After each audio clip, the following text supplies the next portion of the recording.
If I only could make a deal with God, and I'm getting just. On that note, welcome back, everybody, to Real Time for the Real Everyday Movie Fan. I'm, of course, Josh Williams. I'm Ryan Murphy. And I'm James Jordan. We got, serenaded at the beginning for all you guys by Ryan. And welcome back, Ryan. You've been busy. You weren't able to do the other reviews with us. But thank you so much, everybody, for joining us here today because we're here to give you our spoiler-heavy, and I mean spoiler-heavy review of Stranger Things Season 4, Volume 1. Basically, it's 1 out of the 7 out of the 9, and the last 2 will be on July 1st. Yes, sir. But we've all cranked it out. At least I've cranked out the season twice now because, I think Ryan has 2, right? You watched the season twice? I'm working on it. Yeah. You're working on it. Okay. Yeah, I cranked out the season twice now. I've got my beer. Some local brew house. Anyway, let's get started here, folks. Ryan, now you love season 2. I think that's probably your favorite season, especially the ending. You tout that all the time as one of the best, endings of a season. Mm-hmm. Now, for you, how was this show for you? And did you like how it ended as far as its cliffhanger for the first part? Yeah, Stranger Things 2. I've cited as being my favorite season from a TV show ever. And the ending is that's what it is. But Stranger Things 3 was a little bit of a disappointment to me. It's still Stranger Things. It's still great, but it felt a little bit like filler, and we're just waited to get to the important part.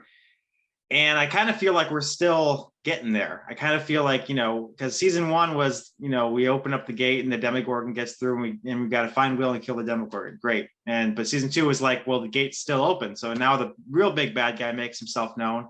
We close the door in his face, but he's still out there.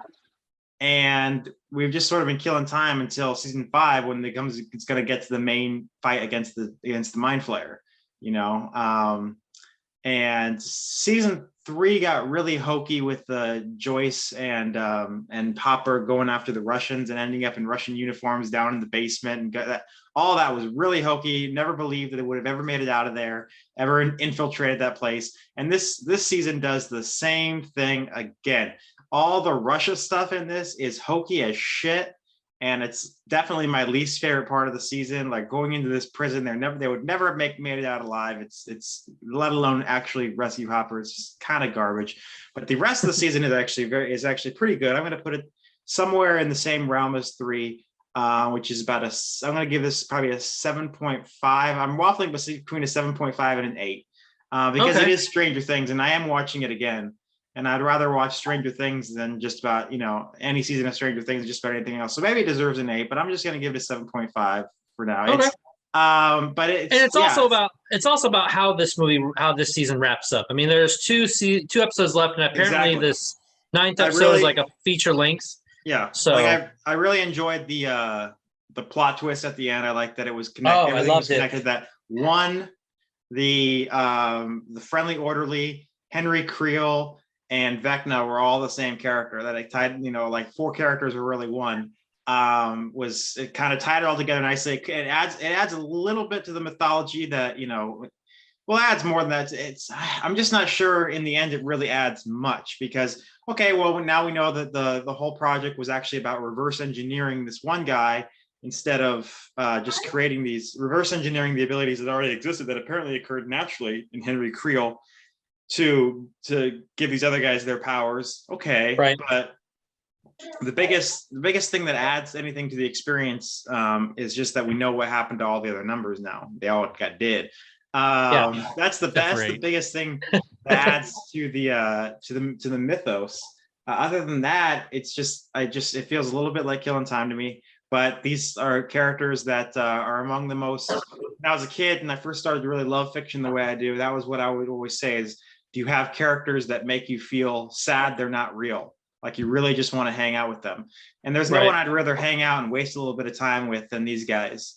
And they always add great new characters. They always add great new characters. And now the Upside Down Club, as I call it, this gang of people who are all in on the truth and know each other has gone from 10 people at the end of season 1 to 16 people. So Yeah, so it's an interesting, it's a great show all the way through. So that's sort of how I feel about it. Yeah. I mean, yeah, and I always love how Ryan just kind of wraps up his thoughts all in one at the very beginning. But there's also some questions I do want to ask you guys as far as down the road now. We forgot to do this, but there are some new characters, new actors in this show. Ryan, do you happen to know who those actors are? So we introduced a couple new ones. I know in there's this show. Joseph Quinn as Eddie the Freak Munson, and Eduardo Franco as Argyle. Those are sort of the two new members of the Upside Down Club.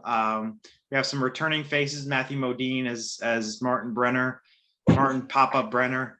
And Paul Reiser returning to being series regular again, also as Dr. Sam Owens. And there's a whole bunch of, there's tons of characters, but Jason, and everyone. But those are sort of the ones that are seeming to be the new pals. Yeah, right. And for me, that's one of the biggest surprises. I think for me, the biggest surprise of the whole show, like the cliffhanger one, that was great. I love, and to me, that's I feel like it was going towards. But at the same time, I kind of guessed where it was gonna, like, that's who that was. But to me, the biggest surprise was when Papa, Dr. I forgot it, Dr. Martin, what was it? Brenner. There we go, Brenner. Thank you. When he showed up, when she got into that facility, I was like, holy shit! Like, it's about to get real.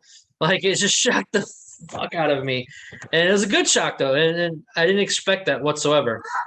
But overall, I mean, this season, I really love it. I mean, it's, to me, I feel like it's definitely, I don't know if it's my favorite. I mean, after watching it a second time, it's hard to say which one's my favorite now, but it's definitely I can definitively say it's definitely its most ambitious. It's, as far as the scope, the story, the complexity of the story, of characters and so on and so forth. Definitely the most ambitious, and I applaud that. To me, one of the biggest and best moments, probably not moments, one of the best things about this was the practical effects aspect, especially Vecna.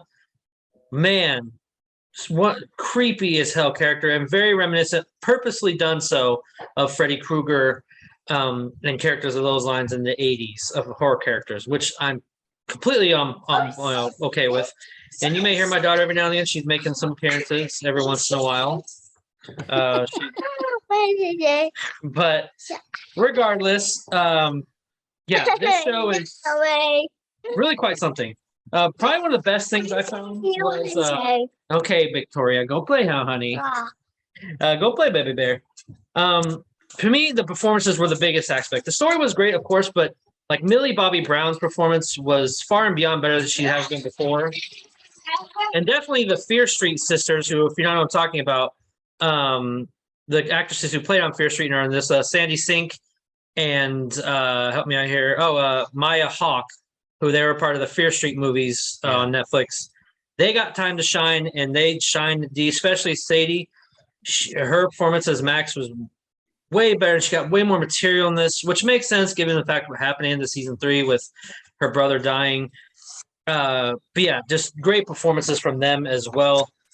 There are some characters that felt kind of black because, you've already got great character development out of the first two. More specifically, not much from Will. Will's kind of getting the short end of the stick this season, as well as kind of also Finn Wolfhard as Mike. I'm not sure why that may be, but they're kind of getting the short end of the stick as far as character development. And even Will's brother, I mean, mainly the cast in California, they're not getting a ton to do here, which is a little shocking to me. I have a feeling they're probably going to have a heavier presence in the last 2 episodes. Because I agree. Especially when you watch the last episode, they're not in it at all. Yeah, that's true. That they're building towards what they're going to be doing because they're going to be breaking into the facility to get Elle out, or that's what they're attempting to do. I think feeling that their story is going to be more loaded towards the end of this season, and a lot of things I think are going to be carrying over into the next season. So Josh, what's your score? Oh, sorry. Yeah, I've been kind of ranting on. I did that for our Kenobi review. I kind of just went on and on and on until I finally gave my score. For me, I'm giving this a solid 9. Now, it could go higher. It just depends on how they stick this landing for this season. There was one big looming question that was not even answered. It was alluded to as a theory, but it wasn't even definitive. The problem I was having with this season, because it kept looming in the back of my brain, was okay, how does the Mind Flayer play into all this? You have Vecna, this new villain, which is a fucking cool villain, by the way, and very awesome of who the character was, especially when you get how when he went into the Upside Down, as you know, before he got burnt and charred, the Upside Down was still kind of forming almost. It was, when you looked at it, it was still kind of, wasn't really. No, they've implied that it's existed for centuries. No, yeah, but I'm saying like when he went in there, you saw like it was storming, there was clouds and mountains. Like it didn't look like it was as formed as it was, you know, now, in a sense. At least that's how I took it. But regardless, it was cool how, you know, it kind of insinuated that L started all this in a way. Like it's Upside Down existed, of course, but as far as with Vecna and with everything that's happened, it's all originated from her. And like breaches happening and so on and so forth, she started it all, which is very interesting. I actually like that as far as an arcing character of her. But yeah, this is like the biggest question. And it was insinuated, of course, when oh shoot, sorry, my brain is, when Dustin was like theorizing, hey, you know, what if the Mind Flayer made a deal with Vecna and gave him powers or something like that, or corrupted him, that, or like, you know, this was like his general or something. That's cool, and that would actually make sense. But I want to know, and to me, hopefully that's answered in the last episodes. Otherwise, that will be a problem for me, because the Mind Flayer up from season 2 and 3 has been considered the big bad, and just to have someone kind of shoehorned in here without giving an explanation, that will be a problem. Storyline wise, that will be a problem for me. But anyways, there's more I'll talk about. Overall, I love this show. I love the themes that play into it, and it's probably easily the most horrific, the most horror genre specific than the prior seasons. The last ones were more thriller, sci-fi, a little bit of horror. This is full-on horror, which I'm all for the tonal change. But James, what about you, man? I kind of kept going on. There's more stuff I want to talk about. But what about you? Before we jump into my sort of impression, just touching on the Mind Flayer, I think you have to think of the Mind Flayer more like Voldemort, where in the early Harry Potter films, he was more of a presence than he was an actual villain. And the Mind Flayer, even in the second and third season, wasn't really a villain yet. He was influencing other things, either Will or Billy in our world, and not really. Like he sort of took shape in like the people that sacrificed themselves in season 3 and whatnot to turn into that like weird flesh monster, but it wasn't yet really the Mind Flayer. So I think this is just a continuation of these sort of being like avatars of the Mind Flayer, whereas Vecna is more, like he said, more of a general, and this is like a bigger bad. He's sort of like the Vader to the Mind Flayer's Emperor kind of thing. Right. And I think that they're intentionally building towards that, and we'll see that more in the 5th season. With Vecna being, of course, like, because of his connection to so much of what's happened, he is a more important sort of character than just another Demogorgon who is just another faceless sort of like a soldier, basically, like a very, not even a soldier. They're literally like forces of nature. Yeah, they're animals. They're not really thinking creatures, whereas Vecna and the Mind Flayer are very specifically strategic in what they're what I meant was like they're forces of nature, of course, but I view them as like the Mind Flayer soldiers, like the bats or the Demodogs. They're all to serve the Mind Flayer. That's what I think, but I want to know for sure how Vecna just places. Like some people theorize that Vecna's above the Mind Flayer, which doesn't make sense to me, but I wouldn't think so. But some people have theorized that. But that's the thing, is like people, I think, especially for me, I just kind of wanted to know. But anyway, go ahead, James. Sorry. This show continues to me to be about the characters, and for sure, one of the things that I was really concerned about going into the season was like, I've spoken before in the past where if I can't connect with the characters in a show or movie, I really kind of lose interest in that. Like we talked about that in the Godfather review that we did, that like I don't connect with any of the characters, so it doesn't mean as much to me as other people. Right. This show has always been one of those shows where the cast is what leads it for me and what keeps me coming back to it. And I was really afraid with, you know, the buildup that we're expecting towards season 5, and the it came out pretty early before the season, like a month ago or so, I guess, or maybe a couple weeks ago, the duration of the episodes. Right. Yeah, that it's we a would couple be weeks dealing ago. with. And that became a big topic of discussion about, oh, these are almost like feature-length films for each episode. And the season's going to be longer than like most others, like several of the seasons combined at this point. And people were kind of concerned about, like, is that going to affect the pacing? Is that going to affect the storytelling? Is it just going to be like overly long? Like, people complain all the time about like 3-hour long movies, and they're just like, Right. oh, they're so boring, and they just kind of stretch out in the middle. It's like, I'm willing to give them the benefit of the doubt that they can tell a story in that time. My concern was that the characters are going to get lost in all of this storytelling. And I'm still kind of concerned that that's going to be what's going to happen towards the end of this season and into the next season. That said, the characters continue to be my favorite part of the show. Like you said, Max's story. Like, I knew the trailers very much implied that she would be sort of like dealing with a PTSD, Right. and sort of like mourning her brother, which I don't really understand because he was a complete fucking prick. Like, I don't understand. Like, that was one of my big problems with season 3, is that they made us kind of like this character when he didn't redeem himself. He just sacrificed himself. No matter what, it's I can understand that, because I mean, everybody has family members that drive them crazy, or like they're just like the black sheep of the Drive family. you crazy. He was he was beyond abusive. Trust me, I know. Trust me. I mean, I've been there.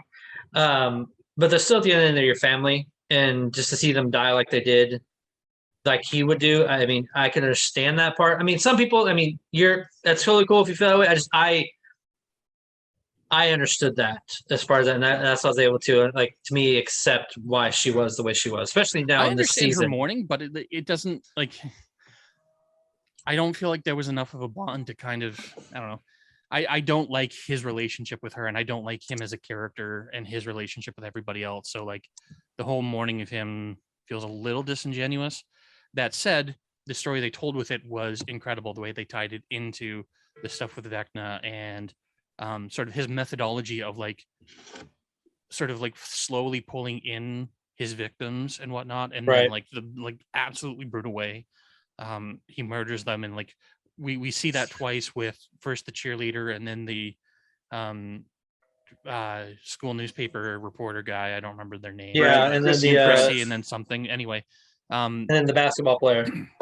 Well, the basketball player came after. The like setting up those two so that we understand the methodology of how this works, so we understand the shorthand when it starts to happen to Max and eventually to Nancy. It really pulls us in, and they don't have to spend time explaining anything else to us. It just immediately pulls us in. We're immediately afraid, because now it's somebody that we actually care about, as opposed to just sort of new character that they introduced for the purpose of dying. And watching that entire sequence of like Max sort of stuck in that hellscape so of the like broken mansion and whatnot, and like the kids trying to like pull her out with the song and the entire sequence of the song. And now it's the song is number 1 on iTunes, because like that made me laugh. That Kate Bush song. Yeah. Now here's one thing that hopefully they'll address as well, is when she ends up in his house, essentially Vecna's house, he asks that question, "What are you doing here, Max?" Like, how did she? It makes me wonder how she ended up there. You know what I mean? Same with Nancy. Yes, thank you. Well, Nancy's is an even more interesting thing, because of the way it's intercut with Henry, not Vecna yet, but the precursor to Vecna, explaining to 11 his past. So as he's verbally explaining it to her, Nancy's experiencing it. So we're seeing both situations at the same time intercut, even though they happen like several years apart. Right. And all these flashbacks of him as a kid, and like we'd already seen it when they went to see Victor, but now we're seeing it from the kid's perspective and everything. And I thought that was just masterfully done, as sort of not just like a storytelling methodology, but the climax, and giving 11 that last little push she needed to sort of push Vecna into the Upside Down. I thought that was masterfully done. Anyway, back to my actual review of the show. The No, that's duration. fine. This is part of your review, man. This is part of all of our reviews. Things that little things in it that we actually liked that were done. The duration I was really kind of concerned about because I thought it was going to be a huge deterrent. Usually when you hear that they've lengthened things like this, it does tend to slow things down and whatnot. I didn't find that it really was, in terms of pacing, I didn't feel it. Like I was enthralled the entire time. The only plot line that really kind of didn't throw me as much was the Hopper, Joyce, and Marie sort of storyline. But I didn't. That seems to be the consensus. Yeah. Like I didn't hate it as much as Ryan did. I still thought it was like important storytelling and whatnot. I just didn't enjoy it as much as the other parts. But like the only thing that really sort of like where I did feel where I felt the duration and the length of things was there's so much story being told that by the time we got to the last episode, like I watched them back to back to back to back to back. Like I just marathon the entire goddamn thing. And by the time we got to the end of the story, I'd completely forgotten about storylines from the very beginning of it. Like we were just talking. I completely forgot that there's an entire sequence with Susie. I completely forgot about the entire roller rink segment because everything that was happening just kind of like there's so many plot threads going on. Yeah. My concern with that is that they're going to end up pulling a Lost, and certain plot threads are not going to get tied up satisfactorily or completely abandoned. And I'm really hoping that's not the case. I have a feeling that we're not going to see a lot of them tied up before the end of the season. I think that the last 2 episodes are just going to be a roller coaster of storytelling towards the end. And that a lot of these things are going to continue on into the next season. I mean, there's still stuff from like the first and second season that haven't been resolved that, you know, I think that I'm really hoping that they haven't forgotten about is kind of where I'm getting at. And I'm hoping that we get there. But like the actual length didn't bother me as much as it seemed to bother other people. Not me. I was all for it. Well, it was.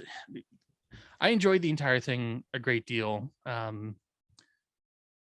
The horror I was kind of iffy on because like all the trailers really implied that there was a very heavy Nightmare on Elm Street sort of influence, not just the Freddy Krueger, but like the stylistic way of that they were telling the story, the visualization of like pulling them into the dream world, which is really just sort of the upside down.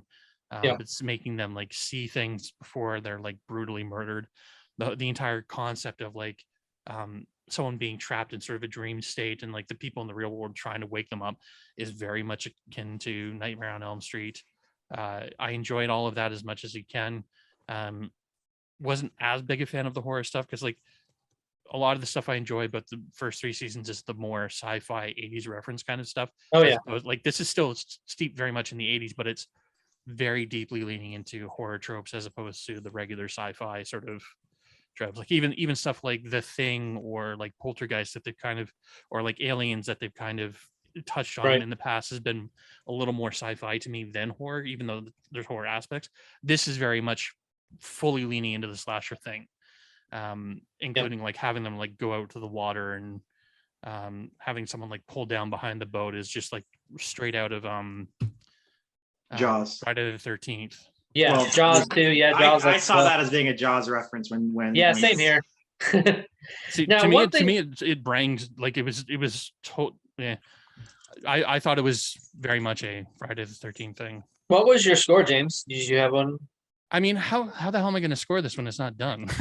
True, it's hard to score it. Yeah, it's not. I'm not gonna lie, it's hard to score it. Yeah, but like of what we've seen so far, it's like a solid 9. But like, there's no ending yet, so I don't know. Yep. There's so many things that they haven't finished yet that like I can't really judge it until it's finished. You know, it's like getting half of a report.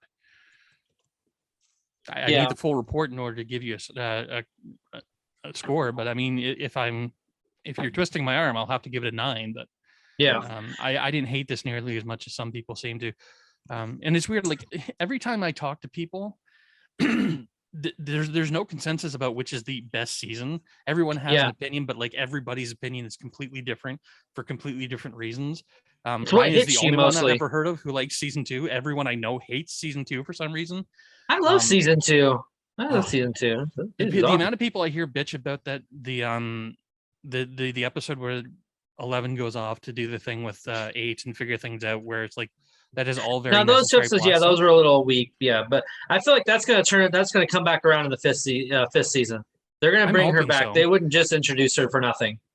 Well, I think they introduced her for the purpose of kind of helping 11 focus. It was sort of like a Jedi apprentice thing where she's already experienced this stuff. She has a better understanding of the power, and she can help 11 focus a little bit more. And now they're going even deeper into that with the whole dream sequence is actually playing the back side recordings. project that they're doing with her in the tank and all that stuff. Yeah, right. Going through all the tapes and the memories and all that stuff. That's going even deeper into that. But the fact that they've like basically massacred every other kid, whereas like early on the books and sort of comics and all that stuff sort of implied that a lot of other kids escaped too, and there's a bunch of them out there to find. Whereas this very definitively says they're all gone except for 11, 1, and 8, and 1 is like completely gone dark side. So whether or not 8 shows up again, I don't know. We're certainly not going to be getting that army of former kids that everyone was expecting to happen, which I don't know if that's a bummer or not. Like, well, they're basically making 11 like into a Super Saiyan essentially, because how they insinuated like bring her powers back and make her even stronger. Yeah. And even now, like if she was able to do to Vecna when she beat him and banished him to the Upside Down, she was able to do that just as a kid.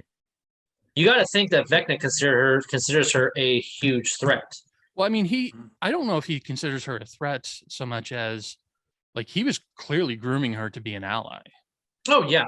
But I meant like Vecna now, as far as back before when they knew, like when they were. I don't when think he was he's done human. considering her an ally though. Like I think that it's again the dark side thing of like he thinks he can coax her over, right? And that the next season is probably if they don't kill him off at the end of this season, the next season is going to be sort of like Vader trying to tempt Luke kind of thing, and then right maybe her redeeming him. Gets their hand chopped off. No. I wouldn't be surprised, but right. So one of the other things I will say when you guys there seems to be a consensus that we all weren't too fond of the stuff with Hopper and the Russians. I didn't hate it. It just didn't fit as well with everything else because it was against the overall narrative of everything. I think it's just more like bringing characters together. It felt a little forced in, like they had to write him out in a way at the end of the last season to kind of make the characters move on, and this is them sort of having to deal with bringing him back to bring him back. But it's like it's such a deterrent. Like the only real benefit to having this happen is that there are no adults to supervise these kids anymore. Not that there ever really was, but there never was anyway. But Joyce was always sort of there, and like most of the other seasons, by the end of the season, everybody kind of comes back together in some sort of way. Yeah. Before I'm sure that'll happen this season too. I'm sure. Yeah, I'm sure it will too. At this point, they're so splintered.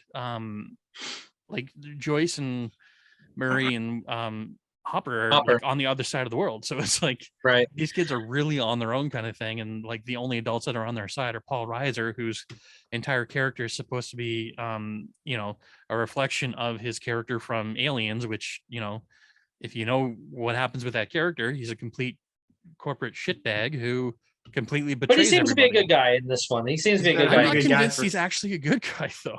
I think so. Now I will say within all that Russian stuff with Hopper, I did like how it gave a chance for the actor to shine as far as his acting goes, which he was. I think he did. David Harbour did such a terrific job with the material. His like what he was able to deliver as far as dramatic acting moments, because he wasn't able to do a ton of that in the prior seasons. So giving him that time to do so, I think really it highlighted his acting skills, and that's why I think I really liked aspects of that as far as that's concerned. But one other thing I was thinking about, and I wanted to kind of get your guys' take on, sort of just theorizing, and you think they'll even bring up, which they probably should, where has Vecna been this whole time? They explain that he's been in. Well, first he was in the institution with a thing in his neck. No. I meant so from 1950 until now, he's been completely within their power. From the time that he got sent to the Upside Down until recently, he's been stuck in the Upside Down. Yeah, I don't see how that's a No, but what I mean, yeah. So he's been upside down. But as far as like when the Mind Flare was coming, like was trying to get into the real world, like from season 1 to season 3, where has he been? He's been trying to open portals. He's been trying to get back in. They Under said that the Mind Flare's direction, that's what hopefully we'll find out. Yeah, they explain that his relationship with the Mind Flare is sort of like he's working with the Mind Flare to open portals. That's sort of his ability and whatnot, but he's trying to figure out how to do that to connect to people to open these portals. Like they explain that every murder scene becomes a portal kind of thing. Yeah, of course. Yeah. And that's the point, is that he's there to try to open these portals so that, the Mind Flayer can come in, because the Mind Flayer can only enter our world through these portals, right? But why not until now? Why? Because he doesn't have that ability. Yeah, that's it. Hopefully they'll answer that. I think he's been building up the strength to be able to do that over time, because we keep seeing him in that sort of like Christ-like cradle thing of like vines and whatnot, and I think he's sort of been in like a Jedi meditative state, trying to like build up the psychic ability to breach that barrier. And it's only every time that they sort of like they've already opened these breaches that he's sort of able to leak through a little bit. Yeah. And now he has the ability to actually sort of do that, but like he's still sort of like stuck and tethered. So I have a feeling that he's going to cross over at some point, and it's going to be really bad when he does. Now, the one thread I also didn't really care for much, which I get it, because you got to give some sense of urgencies to these characters, especially in the real world. I didn't really too much care for Ryan's going to hate me using this phrase, but the Bible thumping, let's go kill the cultist people, like the senior in high school, the senior basketball player. Yeah, he really struck me as a Bible thumper. Well, no, just calling it Bible thumping people, like, because like they're saying they're bad people. They're very clearly evoking the satanic panic of the 80s, which was very driven by evangelicals and trying to like ban certain media and trying to eliminate certain sort of what they deem to be inappropriate messages. Case in point, D&D, because they thought it was devil worship and whatnot. And they're very clearly evoking that with but Jason and those guys are not like they just basically came to hate these guys once his girlfriend got killed. It's not their motivation is that, but they're utilizing that sort of they're utilizing because you remember he was to get people worked up. Because you remember when he was when they were in that town hall meeting, he invoked Romans, so to kind of go with the Bible verses ever, but you know what I mean, just to kind of rile people up. But I just did that whole arc of like them chasing them. I didn't really care for, but I said I get it. You got to give a sense of urgency to these characters, keep them moving, so on and so forth. So I get it. It just I wish there would have maybe been a little something different. That's just me though. Other than that though, one thing I want to ask you guys too, because there's been some criticism for this season, and I want to get your guys' take on it. One of the criticisms is that this season has been too adult or too serious. There hasn't been a lot of like fun comedic aspects with this show as prior seasons, especially like season 1 and season 2, which made people love it because it had a great blend of thriller, action, and comedy, along with nostalgia. Now, the nostalgia was lacking a little bit as far as references, and the comedy was lacking, but I didn't mind it. I actually liked it because I feel like these characters are growing up. It's kind of what Harry Potter did.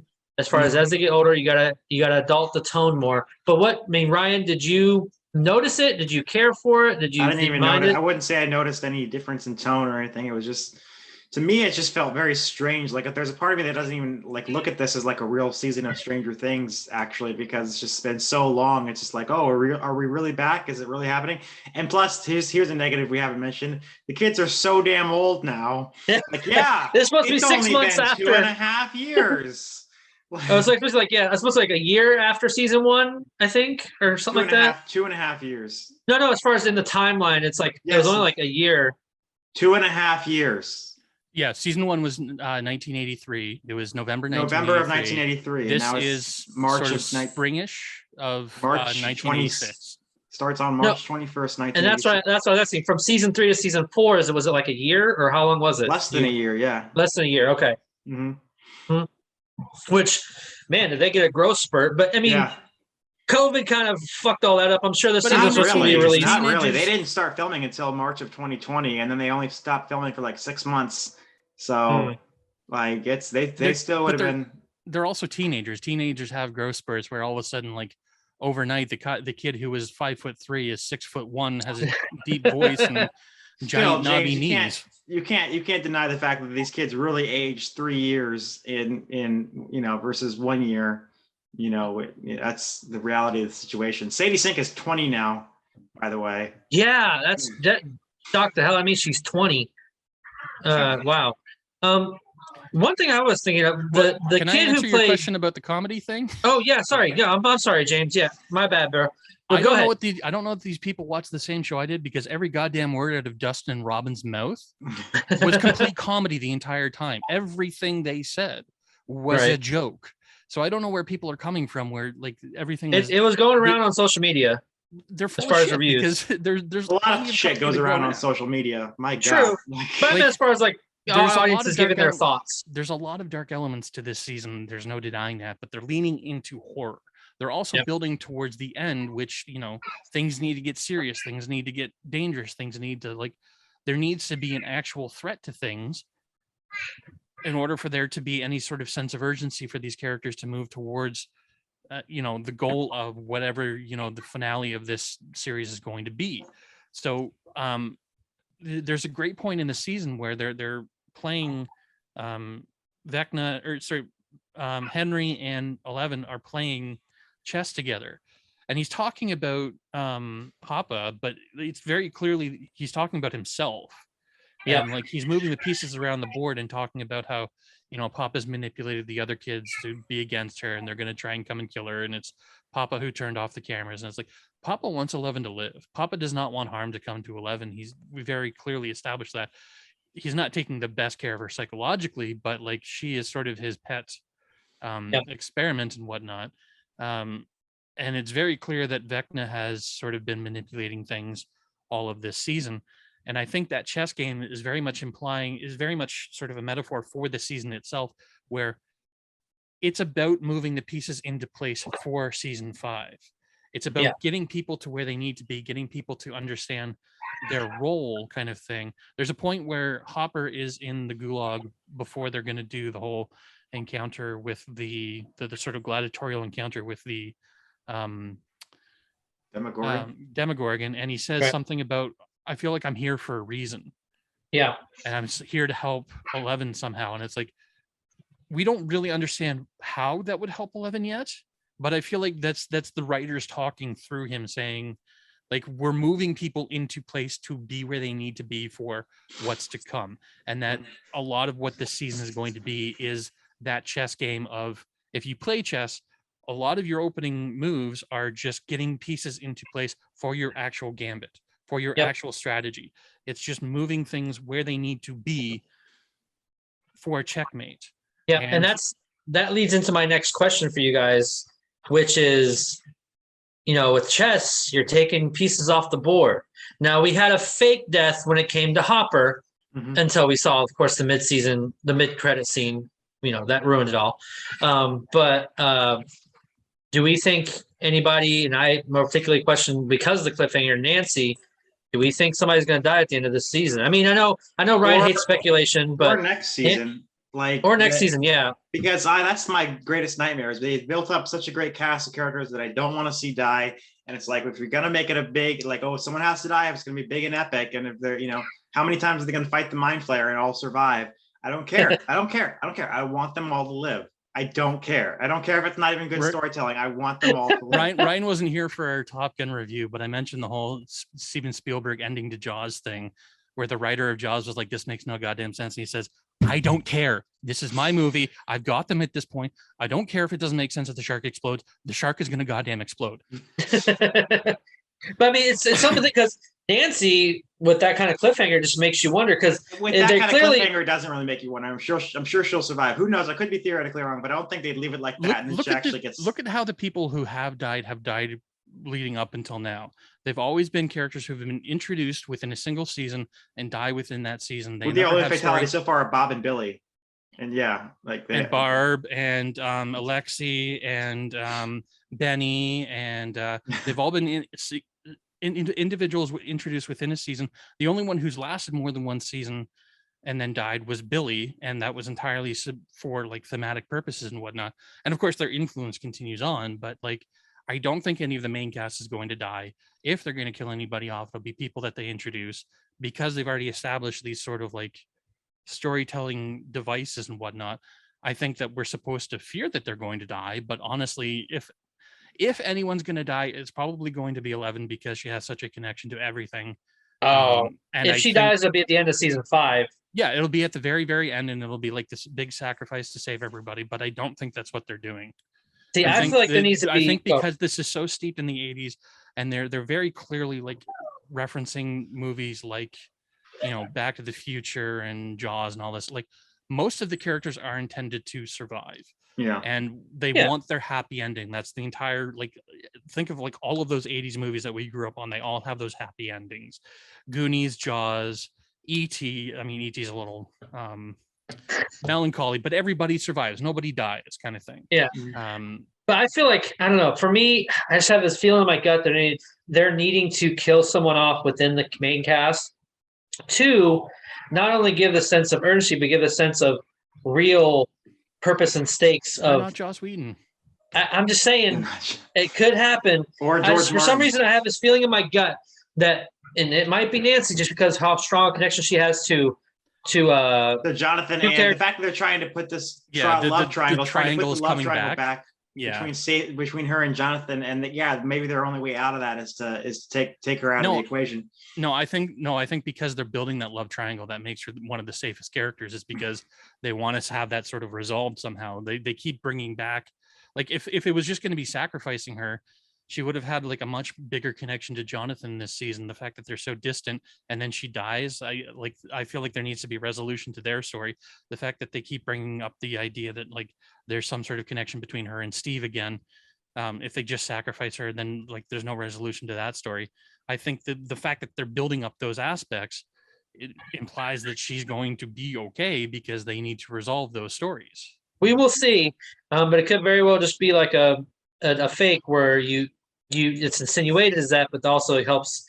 It's almost like pulling the rug out from underneath the audience and from them, because they're thinking something's going to happen with Nancy. But now, I'm not saying it's going to be Nancy. I'm just saying she's an example. I just feel like to give that sense of urgency, also as the audience, if we're desensitized to like that sense of fear almost as an audience to like, are they going to live or survive? It's like what me and you talked about, James, with the legacy characters of these new movies. Are they going to die or are they not? Because some movies have killed off legacy characters, some have not. So it keeps us at the edge of our seat as far as when they go through these thriller and scary moments, if they're going to live past it or die.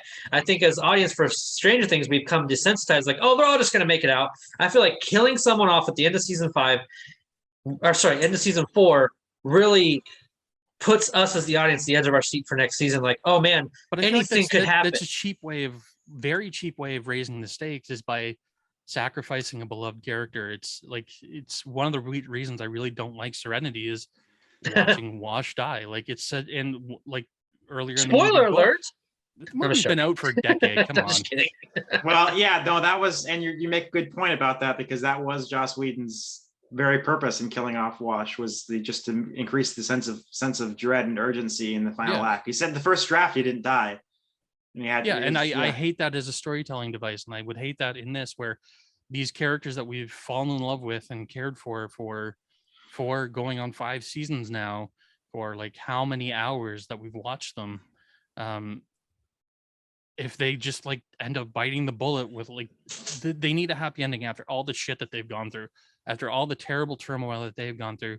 If they don't get a happy ending, I'm gonna be pissed. Well, I've been putting on Twitter, if Steve dies, we riot. Again, I think Steve, and that's the thing too. What if it's someone like that, like Steve, who Steve became everyone's favorite character? If Steve's not your favorite character, you're doing it wrong. I'm sorry. Yeah, I mean, I'm just saying, like, I have a feeling in my gut that they're going to kill someone off in this season. I don't know who. If they're going to kill someone off, it's going to be like Munson or somebody who's like the new kid kind of thing, and because of his connection to all of this stuff, like him making a sacrifice and dying kind of thing. Again, it's a Bob thing all over again, or Billy thing all over again. I really don't think that any of the main cast is going to bite it, and I'm going to be very upset if they do. What if Argyle dies? Then I will definitely riot, because Argyle is the best goddamn addition to the show since Robin. He's Argyle a cookie cutter character. No, he is not. That character is delicious all over. I Oh love wow, that that's a character very so much. interesting way to word that. Delicious. I savor every moment of that character, because he is this like bizarre voice of reason constantly, and this like weird centering point for Jonathan, where like Jonathan's completely lost. He's completely gone off the deep end and whatnot. And as Al puts it, he's too deep into his like smelly plants right now. And like he needs to come full circle again. And I think Argyle is sort of like his like little Jiminy Cricket kind of voice, guiding him back to like a safe place and whatnot. So right. Plus he's such a delightful character. He's so fun. The entire sequence of like when they're in the house with Susie trying to hack things, and they just come out to the van, and like him and the older sister just completely stoned. I lost my mind. And that made sense. Funny. Like when they open up that door and the kids, it's like chaos. Like that looks like a normal, Mormon house probably, because like there's so many kids compared to parents that they're just running rampant. Yeah. I was like, that makes kind of sense. That was a fun segment. That was a lot of fun segment. Any other last minute things you guys, before we wrap up our thoughts, like of things you like want to, like you loved, or that like little moments, or like things you didn't like? Anything from me, Ryan, before we go to James? If Steve dies, we riot. What about you, James? Anything last minute thoughts before we wrap up everything for us here? Yeah, Robin continues to be one of my favorite characters. Her entire arc in this season to me really stood out. I loved every minute of her. I don't mean her entire relationship with Nancy, and like they don't get along at first, but Robin's like weirdly eager to like her, be friends with her and whatnot. They go to the like asylum together, and like that little high five they give each other when they get in there, because Robin. Which, by the way, fucking awesome Robert Englund cameo. I mean, that was pretty fucking great. Yeah. I forgot to mention that. But Jay, Ryan, were you going to say something though, real quick? I don't mean to, drag anything out further or open up a can of worms. It's fine. But James did say that Erica remains one of my least favorite characters in all of fiction. I hate that character. And she's useless. She's not doing anything this season too. So I will say her little bit with the Hellfire Club at the beginning, where she kind of comes in and saves the day, was a little bit fun, especially with that natural 20 that she threw. As her brother's like winning the basketball game, that was a nice little device that the cross cutting between that. But again, that character just drives me up the fucking wall. Which, by the way, having giving him some more screen time was really nice too. Lucas, kind of just see that he like I love that motivation. Like, I don't want to be bullied anymore. I want to be liked, and that's kind of what you did in high school. And sadly, that's how it was. But to see that conflict that he did so well, as far as acting wise, the conflict between trying to stay that popular status quo, but also he can't let down his friends. Mm-hmm. And I love those moments. Someone on TikTok pointed out that the group that he joins ends up just being basically the same group that he was part of, except that now he's the will of the group, because there's already another Lucas within the group. And then they've got the kid with the hat with the bushy hair that's sort of like the comedic value of the group, which is very clearly Dustin, and like the over sort of like some people would say bossy sort of leader in the blonde that's like supposed to be like a weird dark side sort of like allusion to Mike. I thought that was an amusing little thing that someone pointed out, but like, yeah, I didn't find his story as compelling simply because I don't care for the bullies and they annoy me. No, but just I love that internal struggle, and he was able to portray that internal struggle well, as far as like when he was put in those positions, and then eventually, just choosing his true friends over all this because of what's happening, especially with Max. You can tell how much he still loves her. He just wasn't, and acknowledging his own faults, I thought was really cool with that. James, did you have any other things that you wanted to, before you get your last minute thoughts in and predictions for the next 2 episodes? I mean, I could go on for hours. I say this all the time. Every time we do one of these, like I could just keep gushing about it. I called the whole Vecna thing. I love that. Yeah, you called the hardcore. I went back and looked at the spoilers. Yeah, when you had that theory, and after I saw the episode, like, holy shit, he was pretty spot on. I'm very proud of myself for being able to like spot that. Because a lot of my theories don't end up coming true, and that one was like every little thing in that little diatribe I gave was correct. But it's like it was such a compelling sort of like reveal too, and like It was so kind of entertaining. I think he's a great little villain for this season. I want to see what's going to happen next. I really don't have any predictions what's going to happen next. They're going to beat Vecna in season 5. They're going to fight the Mind Flayer and win, and everyone's going to live happily ever after and get married and have babies. I mean, that's, Harry Potter type thing. That's just storytelling of like people that we followed for so long and watching their lives develop. Is that you want to see them with a happy ending? So yeah, but even in Harry Potter, there were some side characters that got killed off. So you never know. Side character, but there's the twin brother and some other characters. But okay, so for me, the thing that I love the most of kind of my last minute thoughts is the camera work was out of this world fantastic, very ambitious. Definitely, you can tell they used the crane mixed in with a gimbal, especially when they were doing like those upside down and 180ing it.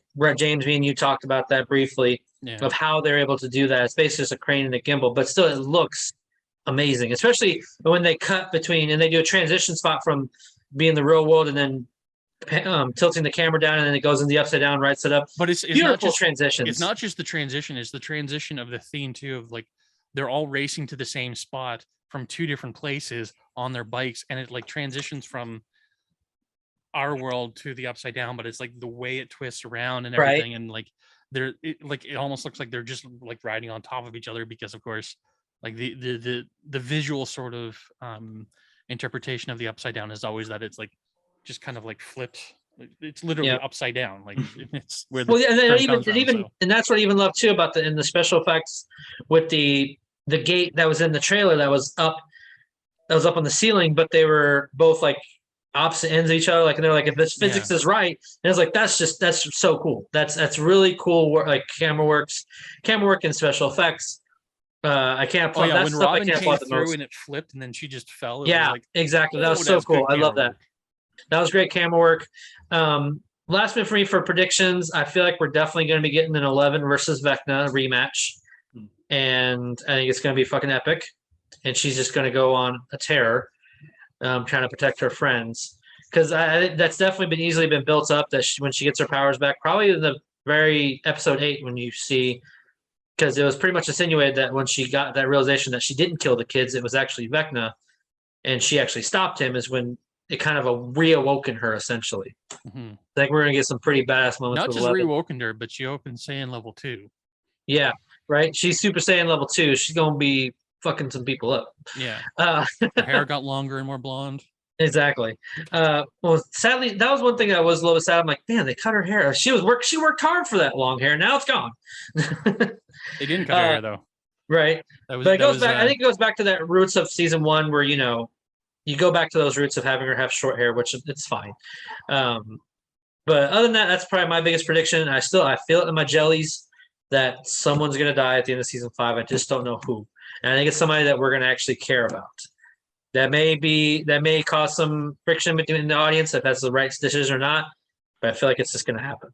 I still feel like it's a cheap plot device, but yeah, I mean that very well could be the reason that people may not like it or may like it. It's just it depends on the storytelling, especially it depends on how it all wraps up, essentially. So, all right, folks, that is for today. Thank you very much for watching. More importantly, what did you think of Volume 1 of Season 4 of Stranger Things? Leave your comment section below. Give us your positives, your negatives, your score so far. Give us some of your predictions of what's going to happen in the last episodes. Apparently, I looked up. The episode 8 is an hour long, and episode 9 is about an hour and 36 minutes. 2.5 hours. 2.5 hours long. Yeah. Wow. Okay, yeah, so it's going to be one hell of a ride. But leave your comments with some of your predictions and share your thoughts. Also, if you like what you watched, hit that like button, subscribe to the channel so you receive all of our great content we have for you. I am working on our Top Gun review. For me and James' Top Gun review. I'm working also on our episode 1 and 2 of Kenobi, which episode 3 is coming out tonight, so me and James have to record that one too.